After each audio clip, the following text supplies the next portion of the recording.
Hello everyone, welcome to Second Thoughts overview of Eltharion the Grim of the High Elves. As always in these reviews, I went over the initial turns and got a feel for how the faction can play out. This is my conclusion, and in the end of the video, I'll show you some army compositions that I would love to try out in the campaign. As always, this is not a full in-depth guide, but rather how I would approach the campaign, and it most certainly will help you out. Now without further, let's play with Eltharion the Grim.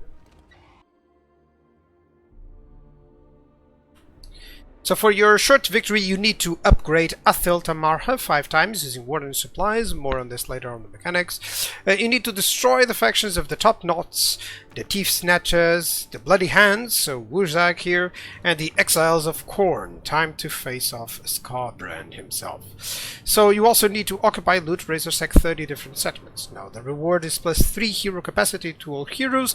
Good to ensure that you keep having good heroes in armies or scouts, especially important given that you do have that dual start situation.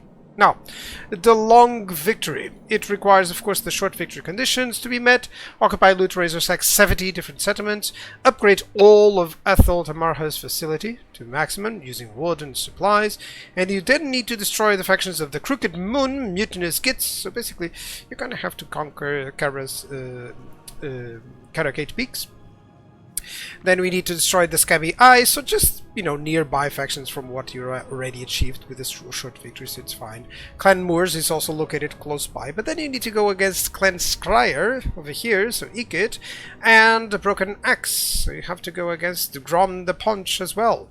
So it's quite a lengthier victory condition. Both victories are actually quite long, requiring a variety of efforts, different fights against different factions. The good part is that this is a unique long campaign victory. It's much more interesting than the typical one for the other High Elves. Now, achieving this +10 hero recruit rank, it's always great to ensure that your heroes, of course, start already powerful and prepared for your armies. Now, in terms of the bonuses that you get. So the Realm of Mists, you have access to the Dungeon of Eltharion, and you can spread the Mists of Ivres, cloaking Eltharion and your allies' lands in a defensive shroud. More on this later. You also have -80 diplomatic relations with the Greenskins, so expect them to be your main enemy forever. And you have +3 recruit rank for spears and ranger units. These are all decent, they're very cool, thematic, so it's really nice. Climates is where it's a little bit of an issue. So for the most part, do note that the biggest issue that we do have here is how sorry, this is this is out of the place. But the main issue is how you do have pockets of green land everywhere. It's good in your starting places where you're going to be expanding for sure, but other than that you're going to have either unpleasant or uninhabitable. Not the easiest faction to consider having a domination victory with, so yeah, it's still average to good. That's what I have to say about the climate here. So your starting location is a double one. So you have an expedition into the Badlands, into the Greenskin lands, and you also have your initial province in Tor Ivres, in Ulthuan. So expansion in both places is of course possible, but it should be difficult to be strong in both locations, especially in higher difficulties. For the most part, you should expand in the Greenskin lands and try to get a foothold there, while simultaneously defending your homeland. Now, speaking about this change, let me show you something.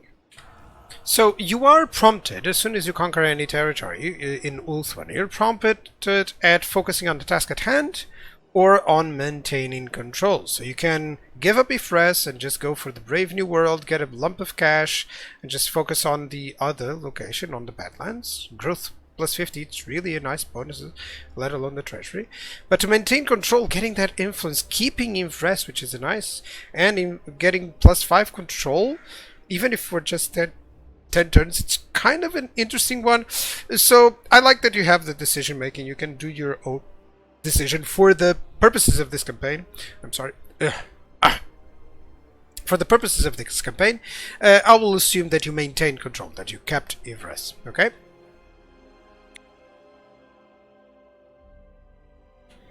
Diplomatically, you're part of the Order Tide. Greenskins are likely to be your main foe, joined later by the Skaven, like Ikit Claw, like Clan Moors, and Morgott factions. This is easy to perceive.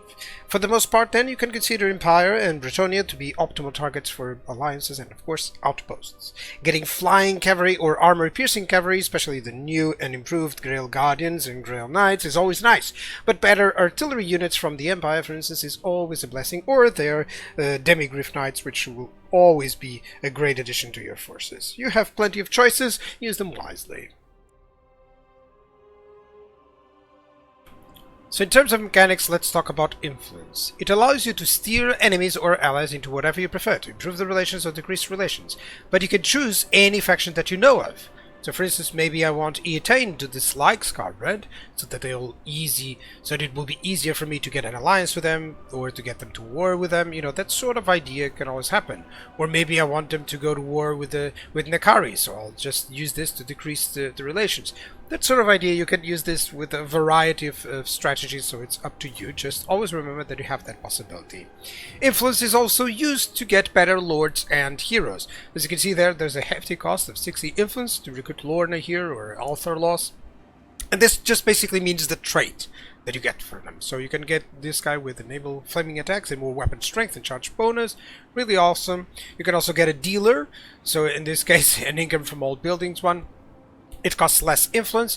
Just be wary that if it doesn't cost any influence, that means that it will always have a specific issue. It will have a negative trait. That's the sort of idea. You can always recruit those, and sometimes the negative traits are inconsequential for what you wish.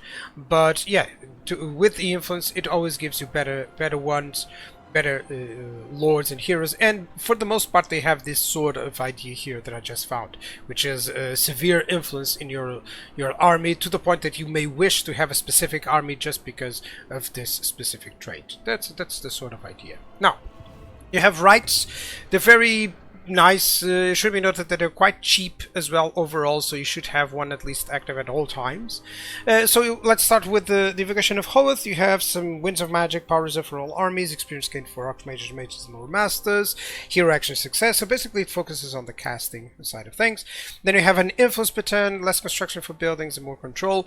One to be used at all times, you know, while you're bouncing from the others that are circumstantial. Then you have a more defensive one, so it gives more attrition to the enemies that are within the regions of the Mists of Yvresse. More on that in just a moment. Less campaign movement range for them, less enemy leadership, so that's cool, and also better ambush success chance for you. And you still get the Envelop in Mist army ability, giving unspottable, stalk, and snipe, which is always great. It does affect several units, so be wary of that. It's not just for one unit.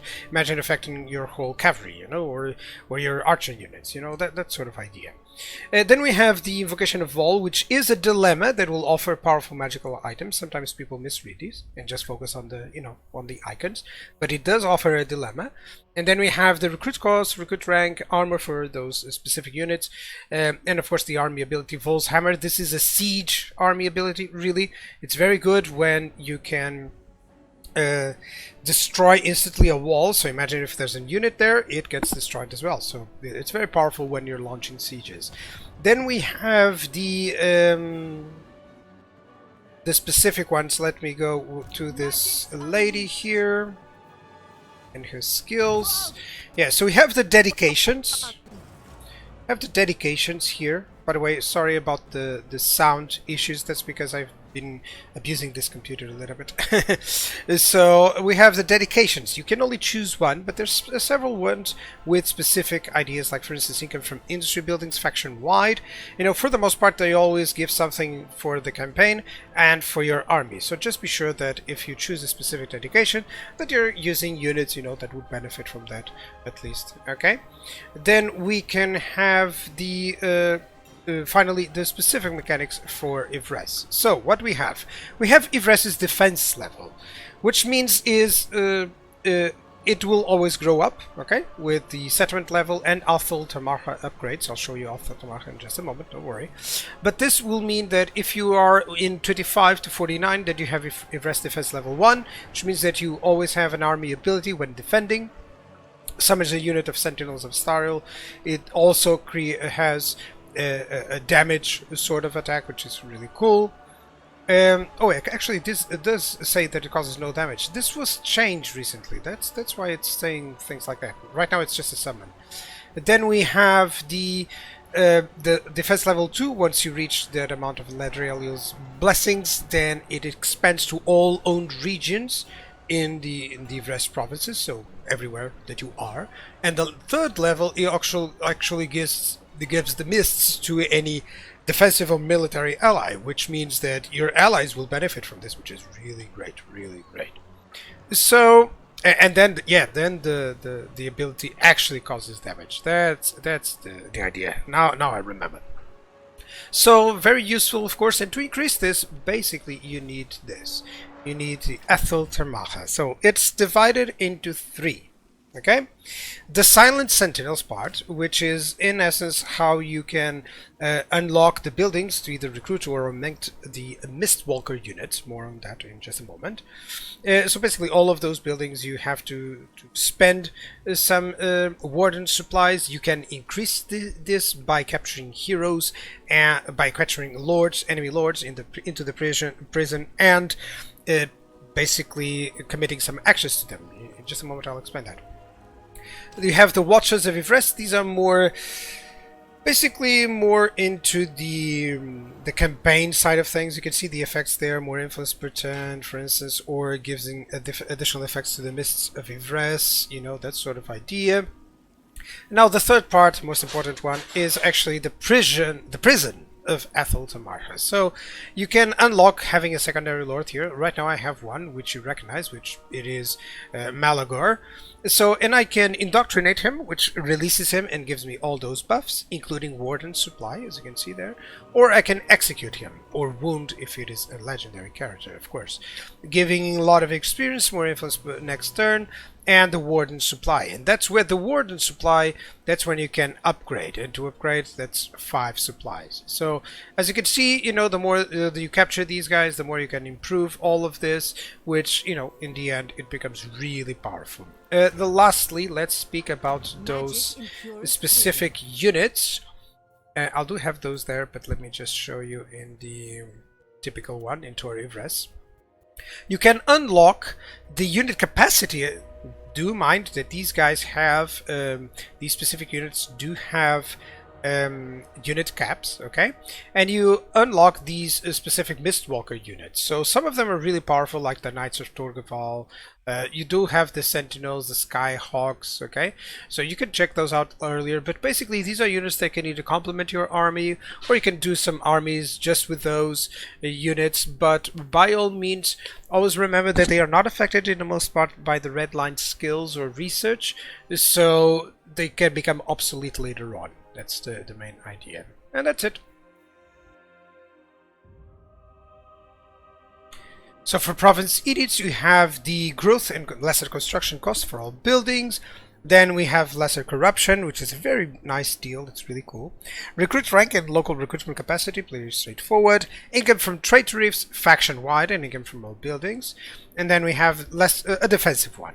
Less campaign movement range for enemy armies, less enemy hero action success chance, more ambush success chance for you, and more chance of intercepting an army. So these are circumstantials. Just always remember that you have this possibility. Sometimes it's very easy to overlook that you can change things with an edict, of course. Okay.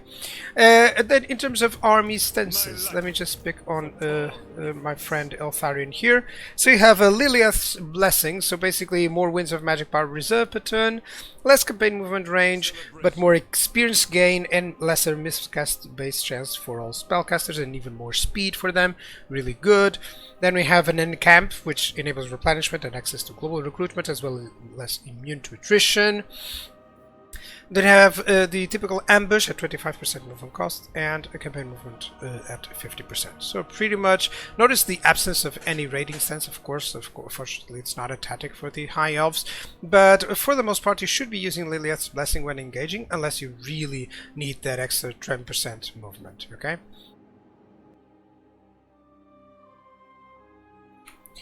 So, in terms of buildings, there are two special buildings in Tor Ivres, and a third one if you count the settlement building. So, the first building is the Amphitheater of Ivres, tons of control. It does provide some garrison units and the leadership and army ability for the province and region. So, if you're mostly defending at this point in time still, maybe you have a very difficult campaign, this is a really good building to have, especially with that army explosion. But still, this is most thought of for the campaign, where you can get, there's a specific battle that you need to fight off.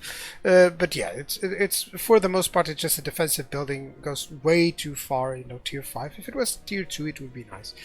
Then we have the pastures here, so it's also important to note, because of course this is your initial province, you will always benefit from that resource. And of course this goes into more growth, unlock some technologies, the Call of the Great Herd, and also all those buffs for cavalry. Now the most important one is perhaps the settlement building, because it does provide you with the specific access to Mistwalker units. They all have, like you say, you can see there, unit caps, so you need to build the building before you can even recruit it, just to ensure that you have the desired unit caps for it.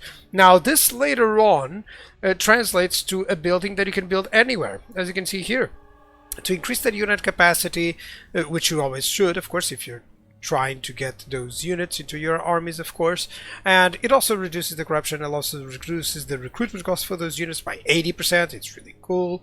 And these Mistwalker units, they're kind of nice. They're not... Sometimes they're better than the ones that you have for that moment, and sometimes they are not. So as in, you do have very good units overall in the High Elf roster, but these are perhaps units that can complement that the roster that you already have. Now, in terms of the infrastructure, you do have a growth and casualty replenishment building, you have an income and more resource production building. We have a very good one, income and control, which is always nice. When you have an income and control building, it's crazy good. And then we have the Elven Court, so this is for more income from buildings, more hero recruit rank for nobles. Of course, it allows to recruit your nobles, and it also unlocks technologies. Remember that you need to build specific ones to unlock some specific technologies. And then we have the Elven Embassy. This increases the income from ports, so if you have some ports, please ensure that you have this to benefit a little bit more from those. And enemy hero action success, your hero action success chance improved.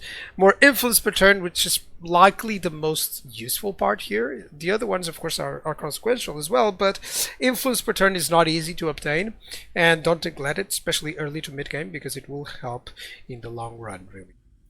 Now, speaking of research is crazy good. I've mentioned it. There's plenty of campaign changes and unit upgrades overall, so although it may take some time and it may cost you a bit, your units will become really good later on. So that's the sort of idea that you should have to ensure that that you get much better units, that you get all of them get much better overall in the late game.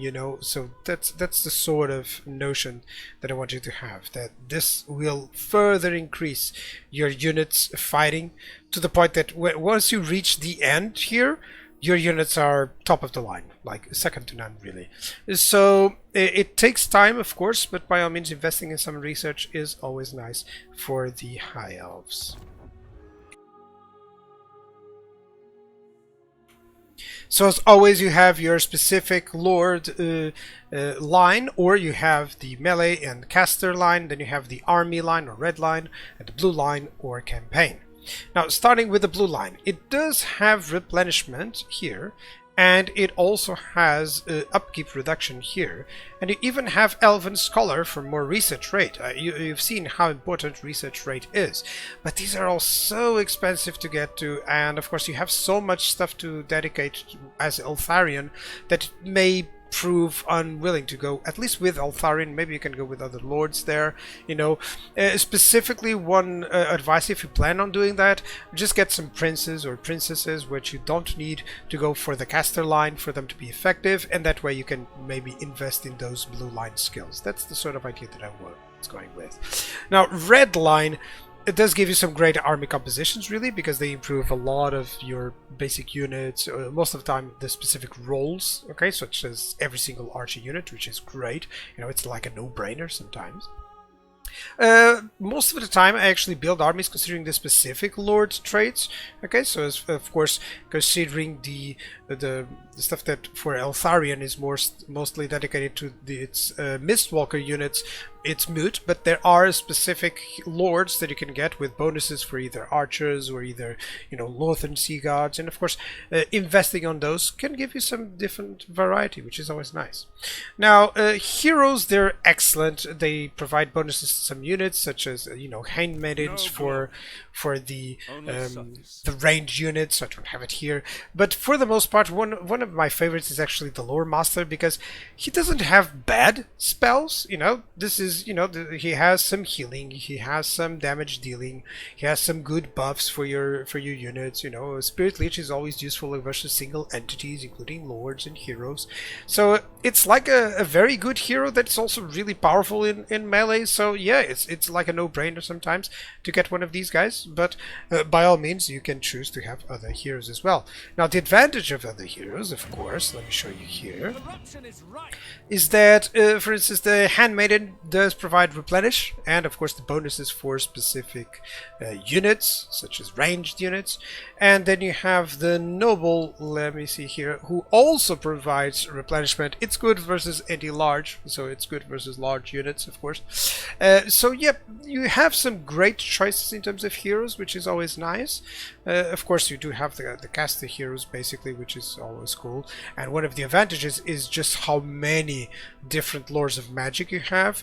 You can create tons of combinations just by saying, oh, I'm gonna use this mage with that spell just to get those units much more powerful. So yeah, that sort of idea can always happen. So here are the red line skills for the High Elves units. So note that some units benefit actually from bonuses from 2 skill lines, so it may take some time for you to buff all of them. But for the most part they're divided into roles, really. I would like for the cavalry to be all in one, you know, but that's not going to happen. So yeah, that's it. Now the main issue is that the Mistwalkers are not a part of here and they don't gain the buffs. So still, Eltharion for the most part can use them, you know, and definitely should use them. So but it doesn't mean that you can't have, you know, different army compositions there. Note that the red line skills here, 10 is actually the minimum, so you need at least 2 of the initial line in order to advance through the line. So 10 is at least the minimum if you want all. So he can definitely take some mixed armies. The flying cavalry is really good with armor piercing damage. Your front line is easy to justify, and it has shield breaker, thus any other missile units will devastate the enemy. So this is the sort of idea that I would take, especially this one for more mobile army. Remember that you have that shield breaker, so these Tyrannoc chariots will do mincemeat of anything, and then they can engage. So of course this is just for flavor, but by all means you can engage with a different set of units if you prefer. Now, your other typical army compositions may go into either monsters or cavalry and chariots. Your lords have specific advantages that you may try to focus on, such as anything that reduces the upkeep for Northern Sea God or Reavers, which is the idea here.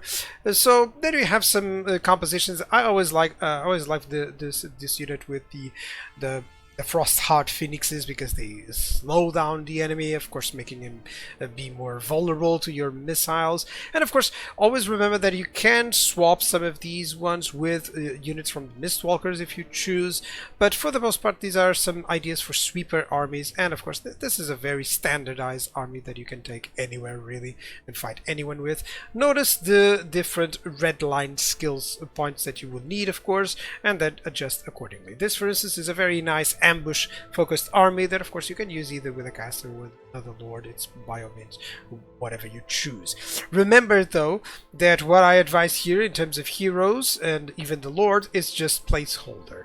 So then this is just to have different ones really, and to remember myself of mentoring this.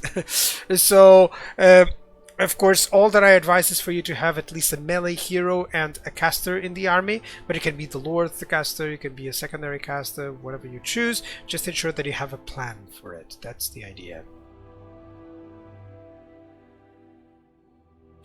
So, Eltharion, he has a nice split focus that you may have quite a lot of fun maintaining. You know, having to maintain two places at once, it's always a nice idea for a campaign. On one hand, you're expanding into the greenskin lands, on the other, just ensure that your homeland stays covered. Now, the mechanics will force you into fighting a lot of legendary lords, such as, for instance, I really want to get Scarband here. I'll replace him in the prison if I can. So that's the sort of idea. Once you get the idea of how you imprison them, by the way, use that mechanic with the prison while in combat, then you should have no trouble gaining the necessary supplies, increasing Athel Tamarha mechanic, and of course, you know, it synergizes really well. Now, focusing on the Mistwalker units is not necessary, but of course I always advise going into the flavor of the campaign, especially if you have already played with the High Elves before, but nothing wrong like you've seen in the army compositions of mixing it up. Now, your army always consists of great infantry, great missile infantry, good cavalry and chariots, so they do like a little bit of armor piercing, great single entities, average artillery, and they do like early armor piercing. Now, replenishment is good, considering the climate that you'll mostly be facing. However, it is really not the easiest faction to dominate the map with. So, yeah, I believe it's time to hunt down some lords and imprison them with Eltharion the Grim.